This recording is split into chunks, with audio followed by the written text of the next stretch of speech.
안 돼, 몸이. 누가 나 좀 도와줘. 남편을 폭포에서 떨어지게 만든 아내 이미영은 차가운 눈빛으로 말했습니다. 여보, 진정해. 그래야 편하게 갈 수 있어. 구조 시도가 이어지는 혼란 속 그녀는 말없이 차가운 계곡물에 두 손을 담갔습니다. 너 지금 뭐 하는 거니? 울어야지, 세상에서 가장 슬픈 사람처럼. 계획된 살인. 대한민국을 경악시킨 2019년 계곡 살인 사건. 지금부터 그 추악한 민낯을 파헤칩니다. 여보, 기준 씨 안 돼. 사람 살려주세요. 잠시 후 시작될 이야기에 앞서 저희 채널 그랬구나 인생 채널 구독과 좋아요는 저희에게 큰 힘이 됩니다. 남편의 죽음을 눈앞에 두고도 눈 하나 깜빡하지 않는 저 잔인함. 시간은 이미영의 10대 시절로 거슬러 올라갑니다. 아저씨, 뭐예요? 미영이 보고 싶어 죽는 줄 알았잖아요. 허허, 우리 미영이? 오빠가 요즘 바빠서 미안하다. 바쁘면 다예요? 저 갖고 싶은 거 있는데. 친구들은 다 가진 신상 명품 가방. 그거 사주시면 미영이 마음이 풀릴 것 같은데. 네? 그거 꽤 비쌀 텐데. 아저씨, 지금 그거 따지는 거예요? 됐어요. 연락하지 마세요. 아저씨 말고도 저 좋다는 사람 많으니까. 아니야. 알았어. 오빠가 다 사줄게. 그러니까 화 풀어. 응? 이미영이 전화를 일방적으로 끊는 소리가 들립니다. 야, 너 안 무서워? 저 아저씨 좀 이상하던데? 무섭긴. 저런 아저씨들은 외로워서 돈 쓰는 게 유일한 낙이야. 그냥 몇 번 웃어주고 비위 맞춰주면 지갑이 알아서 열리는데 뭐가 무서워? 세상 살기 참 쉽지 않냐? 그렇게 남자를 돈으로 보는 법을 깨우친 그녀는 더 큰 부를 향해 다음 사냥에 나섰습니다. 어때 자기? 오케롯이야. 우리 엄마가 알면 기절하겠지만 자기를 위해서라면 이 정도는 아무것도 아니지. 하하. 어머, 오빠. 너무 예쁘다. 나는 오빠만 있으면 되는데? 이렇게 비싼 걸. 휴대폰 진동 소리가 시끄럽게 울립니다. 엄마. 아니 그게 아니고 그냥 친구랑 밥만. 이놈의 자식이! 당장 그 꽃뱀 같은 년 안 내쫓아? 내가 내 카드 다 정지시키기 전에 그 기생오라비 같은 낯짝 들고 집으로 튀어와! 당장! 미영아. 미안해. 우리 엄마가 성격이 좀 불같아서. 다음에 내가 꼭 다시. 목걸이가 테이블에 부딪히는 날카로운 소리가 들립니다. 에라이 마마보이 새끼. 돈만 많으면 뭐하냐? 지 앞가림도 못하는 등신이. 그래서 그 부동산 아들이랑은 끝난 거야? 에이, 말도 마. 돈 많은 집구석은 부모가 더 극성이라니까. 피곤하기만 하고 통제가 안 돼. 그때 그녀의 눈에 다른 테이블에 혼자 앉아 있는 한 남자가 들어왔다. 야, 저 남자. 그래, 바로 저거야. 응? 뭐가? 안정적인 직업, 번듯한 외모. 근데 눈빛엔 외로움이 가득하고 세상에 기댈 곳 하나 없는 남자. 저런 남자는 내가 그의 세상 전부가 되어주면 평생을 내 발 밑에서 기게 만들 수 있어. 완벽하게 통제할 수 있는 나만의 현금 인출기가 되는 거지. 하이힐을 신은 이미영이 윤기준에게 다가가는 소리가 들립니다. 저기요, 혹시 시간 괜찮으시면. 그렇게 시작된 만남의 끝은 지독한 착취였습니다. 여보세요, 영아. 너 지금 장난해? 왜 이렇게 전화를 안 받아? 돈 보냈어, 안 보냈어? 미영아, 나 정말 지금 수중에 돈이 하나도 없어. 회사에서 가불도 더는 안 된다고 하고. 내가 무슨 거지야? 너한테 돈 몇 푼 구걸하게 만들어? 너 때문에 내 친구들 사이에서 내가 뭐가 되는데? 아니야, 절대 아니야. 내가 어떻게든 오늘 안에 꼭 구해볼게. 어떻게든 정말이야. 됐어. 이따 저녁까지 입금 안 되면 다시는 내 앞에 나타나지 마. 알았어? 그렇게 한 남자의 영혼이 처참히 짓밟히는 동안 그녀는 또 다른 남자와 새로운 판을 짜고 있었습니다. 와인잔 2개가 맑게 부딪히는 소리가 들립니다. 방금 그 등신이야? 또 돈 보내준대? 이젠 컵라면 먹을 돈도 없을걸? 요즘 돈 나오는 게 영 시원찮아. 슬슬 정리할 때가 된 것 같아. 정리? 어떻게? 아주 깨끗하고 확실하게 보험금 두둑하게 챙겨서 우리 둘이 멀리 떠나야지. 2019년 6월 30일 여름의 초입. 경기도 북부의 한적한 계곡에는 여러 명의 남녀가 늦은 오후의 여유를 즐기고 있었습니다. 야, 물 좋고 경치 좋고 여기가 천국이네. 하지만 물놀이가 한창인 일행들 속 장난을 빙자한 위험한 부추김은 오직 한 사람에게로 향하고 있었습니다. 바로 수영을 못해 절벽 위에서 망설이는 윤기준. 그리고 그 집요한 부추김의 중심에는 이미영과 조상철이 있었습니다. 자기야, 괜찮아? 무서우면 하지 마. 그냥 내 친구들은 자기 남편이 저런 것도 멋지게 한다고 자랑하는데 나는 좀 창피해도 괜찮아. 자기가 무서운 것보단 낫지. 정말이야. 나는 수영을 잘 못해서 구경만 할게. 아니, 난 진짜 물이 좀 무서워서. 에이, 형님, 사나이가 한번 태어났으면 저런 데서 튀어봐야죠. 네? 겉으로는 다정하게 걱정하는 듯한 아내의 말. 하지만 그 속에는 거절할 수 없는 압박감이 담겨 있었습니다. 분위기에 휩쓸린 윤기준은 결국 고개를 끄덕이고 말았습니다. 잠시 두 사람 사이에 누구도 알아채지 못할 짧은 신호가 오고 갔습니다.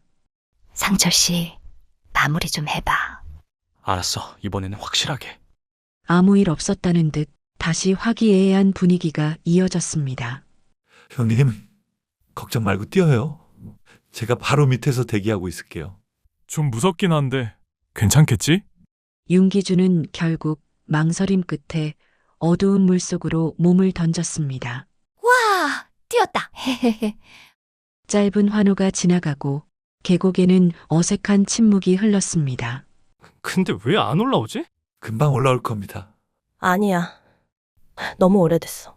들어가 봐야 하는 거 아니야?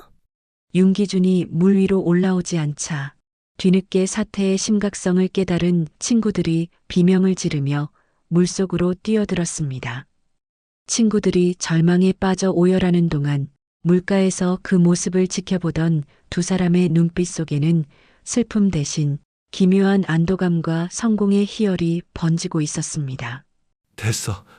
끝났어. 확실한 거지? 그래, 이번에는 완벽해. 완벽한 성공. 하지만 승리의 희열을 느낄 시간은 없었습니다. 이제부터는 완벽한 연기가 시작되어야 했습니다.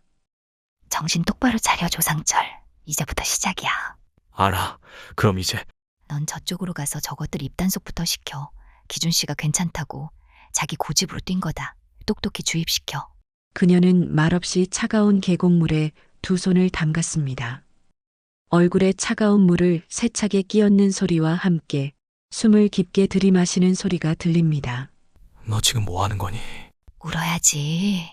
세상에서 가장 슬픈 사람처럼. 넌 119에 신고해. 최대한 목소리 떨고 당황해서 말을 더듬는 것처럼 우리 친구 좀 살려주세요 라고 울부짖어. 할 수 있지? 알았어. 끔찍한 연극의 막이 올랐습니다. 조상철은 휴대폰을 꺼내 119를 눌렀고 각본대로 절박한 목소리를 쥐어짜기 시작했습니다. 여기 사람이 물에 빠졌어요. 제발 우리 형님 좀 살려주세요. 조상철의 절박한 연기 위로 이미영의 처절한 비명이 겹쳐졌습니다. 여보, 기준 씨, 안 돼. 두 악마가 합작한 끔찍한 연극은 그렇게 절정을 맞이했습니다. 아수라장이 된 계곡 현장의 소음은 어느새 차갑고 이성적인 경찰서 내부의 분위기로 바뀝니다. 그래서 고인께서 다이빙하기 직전에 특별히 이상한 행동은 없었습니까? 없었어요. 그냥 친구들이랑 즐겁게 웃고 있었어요. 제가 더 말렸어야 했는데. 부인께서는 남편분이 수영을 못한다는 걸 알고 계셨죠? 네, 그래서 처음엔 말렸어요. 하지만 남편이 괜찮아. 친구들 앞에서 창피하니까 한 번만 해보자고. 제가 더 강하게 막았어야 했는데. 이미영의 눈에서는 진짜처럼 눈물이 흘렀습니다. 형사는 더 이상 묻지 않았습니다. 그렇게 한 남자의 죽음은 여름날의 비극적인 사고로 종결되는 듯 보였습니다. 동생을 잃은 슬픔이 무겁게 내려앉은 장례식장. 사고가 있고 사흘이 지난 밤이었습니다. 윤기준의 누나 윤지수. 동생을 잃은 슬픔이 채 가시기도 전 그녀는 옳게 이미영의 이상한 행동을 예의주시하고 있었습니다. 장례식 이틀째가 되어서야 나타난 이미영은 슬픔에 잠긴 유족이라고는 믿기지 않을 만큼 너무나도 담담한 얼굴이었습니다. 그때 정적을 깨고 또각거리는 하이힐 소리와 함께 아내 이미영이 모습을 드러냈습니다. 형님, 저도 너무 힘들어서 오는 길이 너무 막혀서 늦었어요. 정말 죄송해요. 그래, 길이 막혔겠지. 그런데 왜 눈물이 안 나와? 너 눈이 마른 것 같은데? 이미영은 손수건으로 눈가를 찍어냈지만 그 행동에는 어떠한 슬픔도 묻어나지 않았습니다. 너무 많이 울어서 이제 눈물도 안 나와요. 형님. 바로 그 순간 윤지수는 보았습니다. 눈물을 닦아낸 그 흰 손수건에 젖은 자국 하나 없이 빳빳했다는 것을. 그 가증스러운 연기를 보는 순간 윤지수의 머릿속에 동생과의 비극으로 얼룩진 기억들이 그녀의 머릿속을 후벼 파기 시작했습니다. 몇 년 전 이미영과의 상견례가 끝난 직후였습니다. 미영 씨, 아까 아버님이 큰 사업 하신다고? 대단하시다. 기준이한테는 좋은 말만 들어서 궁금했는데. 별 말씀을요, 형님. 그냥 작게 하고 계세요. 기준 씨가 좋게 봐줘서 그래요. 그때는 몰랐습니다. 그 완벽한 미소 뒤에 얼마나 시커먼 거짓이 숨어 있는지를. 하지만 며칠 뒤 동생의 결혼을 돕기 위해 서류를 확인하던 윤지수는 고개를 갸웃할 수밖에 없었습니다. 기준아, 그 미영 씨 말이야. 부모님이 사업하신다더니 서류에는 두 분 다 장애 등급에 기초생활수급자로 되어 있던데. 대체 어떻게 된 거야? 아, 그거 별거 아니야. 나는 네가 혹시 속고 있는 건가 해서.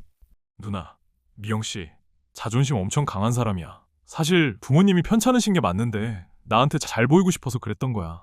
내가 다 알고 있고 생활비도 내가 보태주고 있어. 그러니까 누나, 제발 모른 척 해줘. 그 사람 상처받는 거 싫어. 기준아, 그래도 이건? 누나, 내 사람이야. 내가 지킬 거야. 이 얘기 다신 꺼내지 마. 찜찜함은 사라지지 않았습니다. 결국 윤지수는 동생 몰래 사람을 써서 그녀의 과거를 알아보았고 그 결과는 상상을 초월하는 것이었습니다. 중학교 시절부터 이어진 가출과 절도, 결혼을 약속했던 남자의 의문스러운 익사사고, 그리고 너 다 알고 있었어?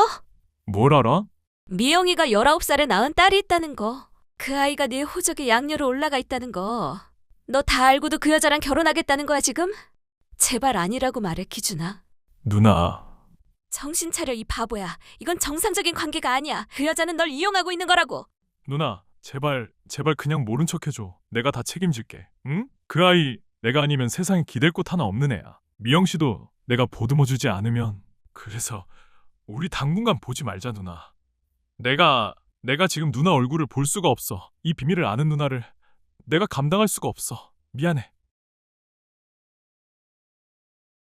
장례식이 끝나고 일주일 뒤 윤지수는 동생의 유품을 정리하기 위해 홀로 그의 집에 들어섰습니다. 차갑게 식어버린 공기 속에는 마지막으로 다투었던 그날의 상처가 먼지처럼 떠다니는 듯 했습니다. 기준아, 누나가 너무 늦게 왔지. 미안해. 동생이 마지막으로 머물렀을 공간.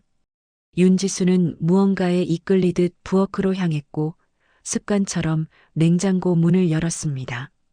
그리고 그 안에서 마주한 것은 차가운 냉기보다 더 시린 동생의 처절했던 마지막 시간이었습니다. 텅텅 비었어. 텅 빈 냉장고. 그 처참한 광경은 아이러니하게도 동생이 그녀의 냉장고를 가득 채워주며 환하게 웃던 가장 따뜻했던 날의 기억을 소환했습니다. 누나, 이것 봐. 내가 첫 월급 타서 장 봐왔어. 소고기랑 누나 좋아하는 과일이랑. 이제 우리 누나 냉장고 비는 일 절대 없을 거야. 내가 누나 밥 굶을 일 없게 할게. 약속? 따뜻했던 기억의 끝은 지독하게 차가운 현실이었습니다. 누나의 냉장고를 채워주겠다던 그 약속. 정작 자신의 냉장고는 텅 비워둔 채 동생은 그렇게 떠나고 말았습니다. 그 사실이 감당할 수 없는 슬픔과 죄책감이 되어 그녀를 덮쳤습니다. 윤지수는 텅 빈 냉장고를 붙잡고 그대로 무너져 내렸습니다. 누나 냉장고 채워주겠다던 놈이 내 냉장고는 왜 이래? 바보 같은 놈아. 약속도 못 지키고. 그때 내가 널 잡았어야 했는데. 그깟 자존심 때문에 내가 날 미워하고 다신 안 본다고 해도 내가 널 그 구렁텅이에서 끄집어냈어야 했는데. 기준아, 누나가 널 혼자 둬서 누나가 널 죽인 거야. 미안해. 충격적인 진실 앞에서 윤지수는 그 자리에 주저앉아 참았던 울음을 터뜨렸습니다. 그것은 단순한 슬픔이 아니었습니다. 동생을 지키지 못했다는 뼈저린 후회와 동생을 죽음으로 내몬 그 악마들을 향한 서슬퍼런 분노였습니다. 그로부터 이틀 뒤 윤지수는 밤새 정리한 자료들을 들고 경기경찰서의 강민호 형사를 찾아갔습니다. 저희가 이미 사고사로 내사 종결한 사건입니다. 사고가 아닙니다. 계획된 살인입니다. 단순한 의심만으로는 재수사가 어렵습니다.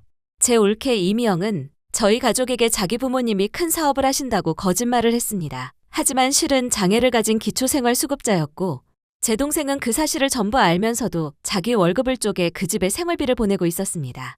그뿐만이 아닙니다. 이미영이 19살에 낳은 딸, 제 동생은 그 아이까지 자기 호적에 양녀로 올렸습니다. 그 여자에게 완전히 빠져서 그게 당연한 일인 것처럼요. 그리고 이건 동생의 사망보험금 8억 원짜리 계약서입니다. 제 동생이 그 계곡에서 죽기 불과 4시간 전에 만료될 예정이었던. 형사님, 제 동생이 이 모든 비상식적인 일들을 감내하면서까지 지키려 했던 여자가 하필이면 이런 타이밍에 동생이 죽었습니다. 이게 정말 우연이라고 생각하십니까? 한 여자의 집요한 외침. 수많은 사건 속에서 단련된 베테랑 형사의 직감이 이 서류 더미 속에서 짙게 배어 나오는 피비린내를 놓치지 않았습니다. 강력팀 강민호입니다. 종결사건 번호 2019-75. 지금 당장 캐비닛에서 다시 꺼내와 주세요. 예, 지금 당장요. 동료들의 회의적인 시선에도 강민호 형사는 물러서지 않았습니다. 그는 먼저 윤기준이 매일같이 얼굴을 마주했던 사람들, 그의 직장 동료들을 찾아 나섰습니다. 며칠 뒤 강민호 형사는 윤기준의 가장 친한 직장 동료였던 김동진 씨를 만났습니다. 바쁘신데 시간 내주셔서 감사합니다. 김동진 씨, 고 윤기준 씨와는 같은 팀에서 3년 넘게 일하셨다고요? 네. 기준이 형은 정말 좋은 사람이었습니다. 밝고 긍정적이고 후배들한테 뭐 하나라도 더 챙겨주려고 하던 그런 형이었어요. 그의 입에서 나온 증언은 충격적이었습니다.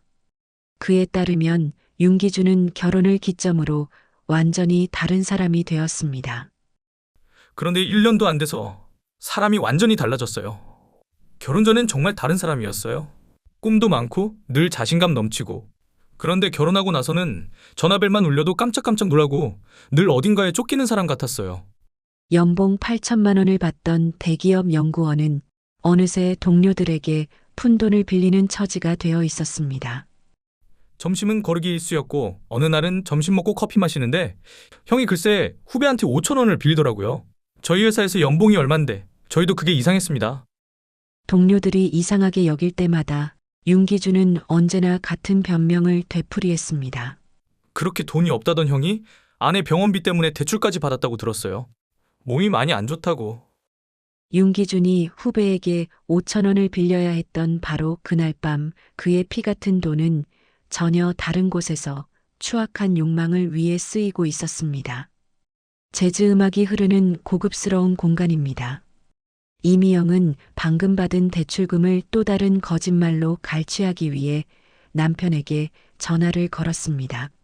자기야, 나야 갑자기 엄마 병원비가 급하게 필요해서 정말 미안한데 500만 원만 어떻게 안 될까? 수학이 넘어 남편의 애간장이 타들어가는 동안 이 모든 연극을 지켜보던 내연남 조상철이 나지막이 속삭였습니다. 500이라고? 그걸로 이번엔 명품 백 살까 자기야? 정말 미안해, 자기야. 나도 이러고 싶지 않은데. 자기가 나 믿는 거 알지? 사랑해. 전화가 끊어지자 그녀의 가녀린 목소리는 온데간데 없이 사라졌습니다. 됐어. 내일 오전에 500 들어온대. 이야, 역시 우리 미영이 연기력은 100만 불짜리라니까. 그 등신은 지금쯤 또 대출 받을 궁리하겠네. 자, 돈도 벌었겠다. 수고했는데 이리 와. 오빠가 상 줘야지.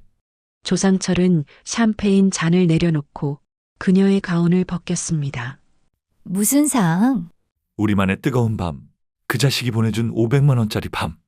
두 사람은 서로의 몸을 탐하며 피해자의 희생을 비웃었습니다.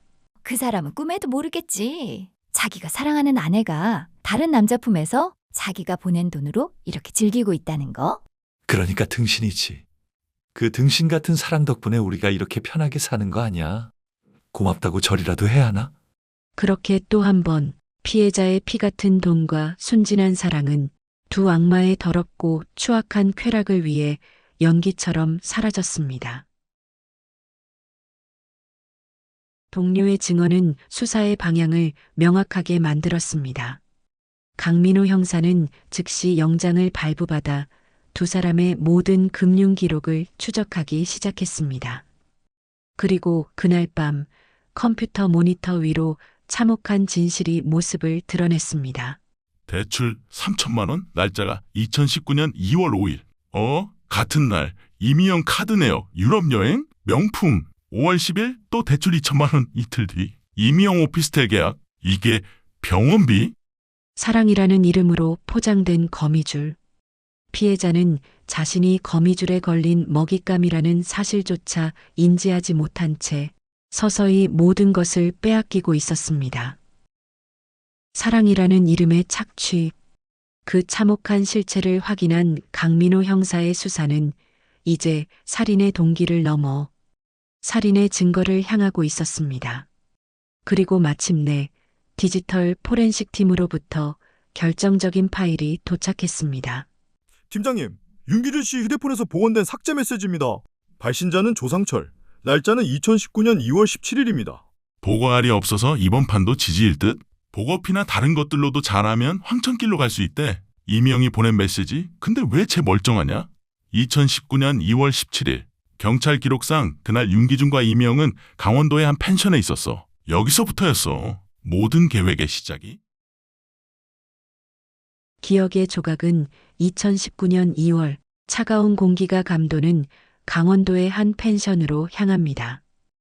저녁 식사를 준비하기 직전 펜션에는 약속된 불청객이 잠시 모습을 드러냈습니다. 가져왔어. 양 조절 잘해. 너무 많이 넣으면 바로 티나니까. 알아. 뒤처리는? 내가 알아서 할 테니 넌 네 역할이나 똑바로 해. 실수하지 말고. 문이 조용히 닫힙니다. 그렇게 살인을 위한 저녁 식사가 차려졌습니다. 잠시 후 아무것도 모르는 윤기준이 웃으며 펜션 안으로 들어왔고 이미영은 준비된 식탁에 그를 앉혔습니다. 이게 무슨 요리야? 처음 보는 건데. 응? 내가 자기를 위해 특별히 준비했지. 아는 분이 어렵게 구한 귀한 거래. 복원해장으로 만든 탕이래. 몸에 좋은 거니까 어서 먹어. 식사가 끝나고 2시간 뒤 윤기준은 극심한 고통을 호소하기 시작했습니다. 아이고, 미영아. 배가 너무 아파. 머리도 어지럽고 병원에 가야겠어. 괜찮아. 급하게 먹어서 그래. 소화제 먹고 좀 누워있어. 금방 나을 거야. 고통스러워하는 남편 옆에서 그녀는 태연하게 공범과 메시지를 주고받았습니다. 근데 왜 쟤 멀쩡하냐? 독성이 약했나 봐. 알이 있었어야 하는데. 다음엔 더 확실한 걸로 하자. 다시 현재의 경찰서. 치사량에 미달했던 겁니다. 명백한 살인 미수였습니다. 그리고 석 달 뒤 두 번째 시도가 있었습니다.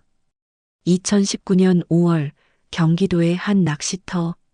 경찰은 당시 현장에 있던 목격자를 찾아냈습니다. 강민호 형사는 그날의 유일한 목격자와 마주 앉았습니다. 그날따라 이상하게 그 두 사람 행동이 눈에 띄더라고요. 한 남자는 계속 다른 남자를 위험한 물가로 끌고 가고. 목격자의 기억은 그날의 낚시터로 향합니다. 형님, 여기 물고기 엄청 많아요. 바로 발 밑에. 진짜? 어디? 물고기가 많아? 조상철의 말에 윤기준이 물가를 자세히 들여다보는 순간 조상철이 그의 등을 강하게 밀었습니다. 나 장난치지 마. 살려줘. 흡. 사람이 빠졌는데 그 조상철이라는 남자가 가만히 보고만 있더라고요. 제가 놀라서 저기요. 사람 빠졌어요. 왜 구하질 않아요? 소리치니까 그제야 마지못해 들어가더군요. 꼭 죽기를 기다리는 사람처럼 보였습니다. 모든 증거가 하나의 결론을 가리키고 있었습니다. 2월 펜션 보고도 실패, 5월 낚시터 익사 시도, 목격자 때문에 실패. 두 번의 실패 후 그들은 마지막 계획을 세웁니다. 2019년 6월 30일 보험 마련 4시간 전 경기도 북부 계곡. 동기, 수법, 그리고 증거. 살인을 입증하기 위한 3가지 요소가 모두 맞춰졌습니다. 이제 남은 것은 범인들의 자백을 받아내는 것. 강민호 형사는 마침내 결전의 시간을 준비했습니다. 두 번의 살인 미수로 살해 의도 입증. 텔레그램 메시지와 목격자 진술로 증거 확보. 더 이상 시간 끌 거 없어. 오늘부로 이미영, 조상철 두 사람 정식으로 소환 조사한다. 당장 소환장 보내. 며칠 뒤 이미영은 홀로 경찰서 조사실에 앉았습니다. 방 안에는 숨막히는 정적만이 감돌았습니다. 이미영 씨, 남편분이 돌아가시기 전 몇 번이나 보험이 실효됐다가 부활했는지 아십니까? 잘 모르겠는데요. 남편이 알아서 했던 거라. 6번입니다. 그리고 이상하게도 보험 효력이 살아있는 그 한 달 동안만 윤기준 씨에게 사고가 생기려 했습니다. 강원도 펜션, 용인 낚시터, 그리고 마지막 계곡까지. 우연이겠죠? 강민호 형사는 마지막 카드로 복원된 텔레그램 메시지를 그녀의 눈앞에 던졌습니다. 근데 왜 제 멀쩡하냐? 이것도 우연입니까? 그때 제 휴대폰 상철 씨가 잠깐 빌려갔었어요. 무슨 일인지는 잘 모르겠네요. 더 하실 말씀 있으신가요? 변호사 선임하겠습니다. 알겠습니다. 오늘은 이만 돌아가시죠? 며칠 내로 2차 소환하겠습니다. 반드시 연락 가능한 상태로 계십시오. 네, 알겠어요. 이미영은 마지막까지 평정심을 잃지 않은 채 유유히 조사실을 빠져나갔습니다. 연락 가능한 상태? 미쳤냐? 내가. 그날 밤 두 악마의 은신처에는 폭풍전야 같은 무거운 침묵이 흘렀습니다. 그래서 어떻게 됐어? 텔레그램 다 복구했어. 우리 끝난 것 같아. 짧은 말다툼이 오갔지만 소용없는 책임 전가일 뿐이었습니다. 상철 씨, 응? 왜? 만약 우리 둘 중에 한 명만 빠져나갈 수 있으면 무슨 소리야? 그건? 아니, 그냥 만약에 말이야. 너 지금 날 팔아넘길 생각하는 거야. 무슨 소리? 난 너가 그럴까봐 물어본 건데. 완벽했던 범죄 파트너라는 가면 아래 서로를 향한 불신이 싹트기 시작했습니다. 농담이지? 당연하지. 우린 한 팀이잖아. 하지만 두 사람 모두 알고 있었습니다. 지금부터는 생존 게임이라는 것을. 그들의 대화는 더 이상 무의미했습니다. 남은 선택지는 도주뿐이었습니다. 짐 다 쌌어? 일단 내 연고지가 있는 지방으로 내려가자. 거기 숨어 있으면. 아니, 오히려 서울 한복판이 안전해. 등잔 밑이 어둡다고 사람 많은 곳에 숨는 거야. 내 말대로 해. 지금까지 내 계획이 틀린 적이 있었어? 알았어. 문을 열고 나서기 직전 두 사람은 서로에게 마지막 경고를 날렸습니다. 상철 씨, 혹시라도 나 배신할 생각하지 마. 네가 먼저 보고에게 꺼낸 텔레그램 메시지 스크린샷 다 백업해뒀어. 너도 마찬가지야, 미영아. 계곡에서 다이빙하라고 제일 먼저 부추긴 게 누구였더라? 그렇게 서로에게 칼을 겨눈 채 두 사람은 어둠 속으로 사라졌습니다. 두 사람이 사라진 지 3개월. 경찰은 전국의 CCTV를 뒤지고 통신 기록을 추적했지만 두 악마는 흔적도 없이 증발한 듯 했습니다. 수사가 벽에 부딪히자 검찰은 마침내 마지막 카드를 꺼내 들었습니다. 지금부터 계곡 살인 사건 피의자 이미영, 조상철에 대한 공개 수배를 시작하겠습니다. 이들은 3번에 걸쳐 피해자를 살해하려 했습니다. 보고 도구로 낚시터에서 그리고 마지막 계곡에서 3번째 시도 만에 그들은 목적을 달성했습니다. 이들의 얼굴을 기억해 주십시오. 현상금은 얼마입니까? 결정적인 제보를 하신 분께는 최대 2천만 원의 현상금을 지급하겠습니다. 같은 시각 두 악마의 은신처에는 절망의 그림자가 드리우고 있었습니다. 라면밖에 없네. 그것도 이제 3개 남았어. 돈도 다 떨어져 가는데. ATM 가서 좀 뽑아와. 미쳤어. 지금 TV만 켜면 우리 얼굴이 나오는데? CCTV에 찍히면 바로 끝이야. 조상철이 TV를 켜자 화면 가득 두 사람의 얼굴이 나오고 있었습니다. 검찰은 오늘 세간에 큰 충격을 안겨준 계곡살인 사건의 피의자다. 조상철은 격분하여 TV를 꺼버렸습니다. 이게 다 너 때문이야. 네가 경찰서에서 어설프게 대응하니까. 내 탓! 내가 돈 줄 구워 삶아 돈 빼올 때 넌 옆에서 콩고물이나 받아 먹었잖아? 미영아, 그런데 말이야. 뭐? 우리 자수할까? 미쳤구나. 너 잡혀서 무기징역 받으려고? 아니면 둘 중 하나만 자수하는 거야. 한 명이 모든 걸 다 뒤집어 쓰고 다른 한 명은 빠져나가는 거지. 조상철의 섬뜩한 제안에 두 사람 사이에는 얼음장 같은 정적이 흘렀습니다. 그래서 그게 누군데? 누가 뒤집어 쓰는데? 모르겠어. 그냥 해본 소리야. 완벽했던 범죄 파트너. 그들의 거짓된 연대는 비좁은 은신처 안에서 빠르게 부식되고 있었습니다. 서로를 향한 불신은 독버섯처럼 자라나 이제 서로의 숨통을 조여오는 공포가 되었습니다. 공개 수배 이후 전국에서 제보가 빗발쳤습니다. 그리고 그중 결정적인 목격자가 나타났습니다. 저 확실한 것 같아요. 새벽 3시에 마스크랑 모자 푹 눌러쓴 여자가 들어와서 라면이랑 생수만 10개씩 사갔어요. 현금으로요. 근데 계산할 때 보니까 손을 엄청 떨더라고요. 뉴스에서 본 그 여자 맞는 것 같아요. 위치가 어디죠?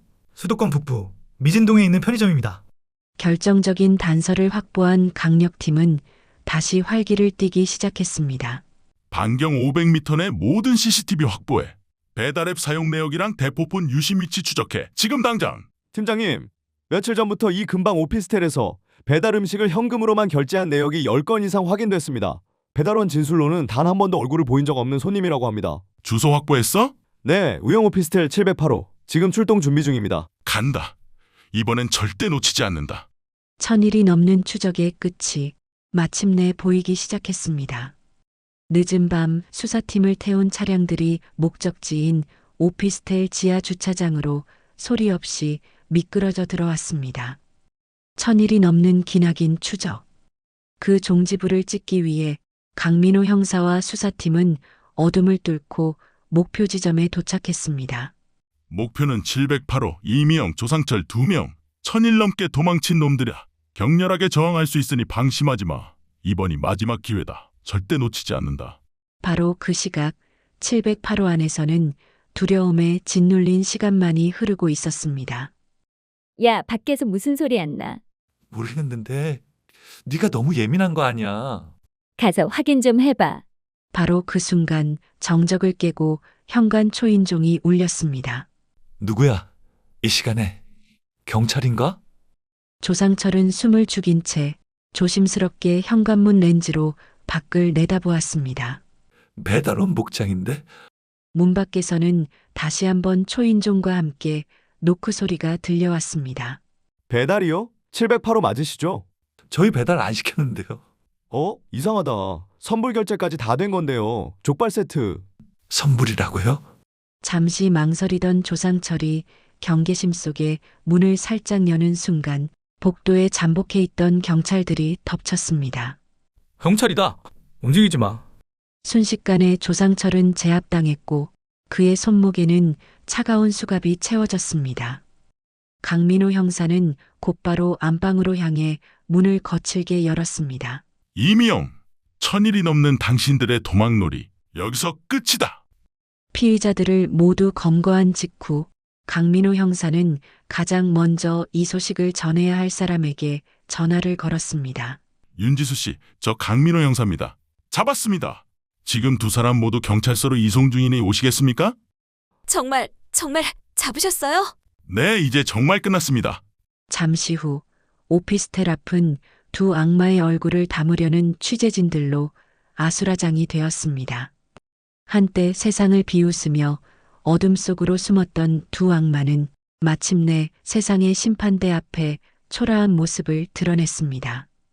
바로 그 순간 현장에 도착한 누나 윤지수의 울음이 터져나왔습니다. 기준아, 내 동생.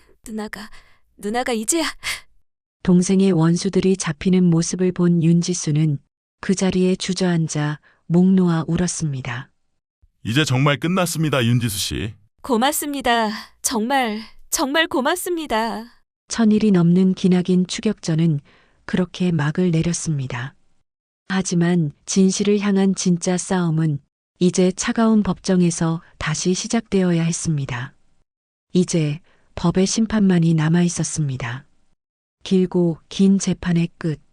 모든 증거와 증언이 오고 간 뒤 마침내 각자의 운명을 결정할 최후 변론의 시간이 되었습니다. 존경하는 재판장님, 이 사건은 단순 살인 사건이 아닙니다. 한 인간의 선량한 마음과 신뢰를 거머리처럼 빨아먹고 그의 모든 것을 빼앗은 뒤 마지막 남은 목숨마저 3번에 걸쳐 끊어내려 한 잔혹한 포식의 기록입니다. 피고인 이미영에게 무기징역, 피고인 조상철에게 징역 30년을 구형하는 바입니다. 피고인 조상철, 최후 변론하십시오. 재판장님, 저는 저 여자가 시키는 대로 했을 뿐입니다.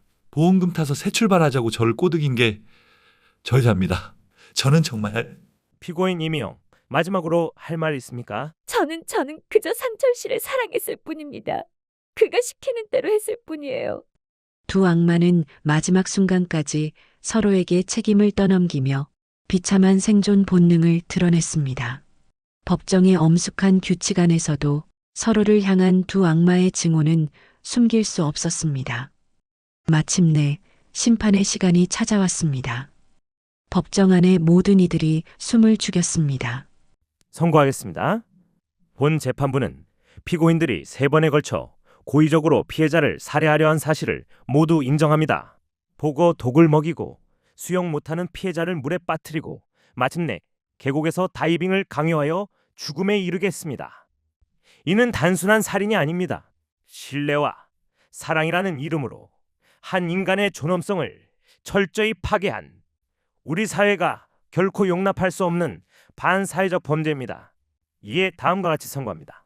피고인 조상철을 징역 30년에 처한다. 첫 번째 심판이 내려지자 조상철은 다리가 풀린 듯 그 자리에 주저앉았습니다. 피고인 이미영을 무기징역에 처한다. 마지막 선고와 함께 의사봉이 내리쳐지는 순간 이미영의 거짓된 가면이 벗겨지며 절규가 터져나왔습니다. 누나 윤지수는 조용히 눈을 감았고 두 악마의 손목에는 차가운 수갑이 채워졌습니다. 1년 뒤 모든 항소가 기각되고 형이 최종 확정되었습니다. 길고 길었던 싸움이 끝난 어느 가을날 윤지수는 동생의 묘를 찾았습니다. 그녀의 손에는 동생이 좋아하던 하얀 국화꽃 한 다발이 들려 있었습니다. 그녀는 묘비 위를 손으로 쓸어내리고 조용히 국화꽃을 내려놓았습니다. 기준아, 다 끝났어. 경찰도 변호사도 다들 안 될 거라고 했지만 너가 억울하게 죽은 거 다 증명했어. 이제 정말 편히 쉬어도 돼. 그 사람들은 평생 감옥에서 썩을 거야. 사랑해, 내 동생. 누나가 정말 많이 사랑해. 마침내 모든 것을 쏟아내듯 그녀의 눈에서 뜨거운 눈물이 흘러내렸습니다. 법의 심판은 끝났지만 남겨진 이들의 상처는 영원히 아물지 않을 것입니다. 하지만 우리는 기억해야 합니다.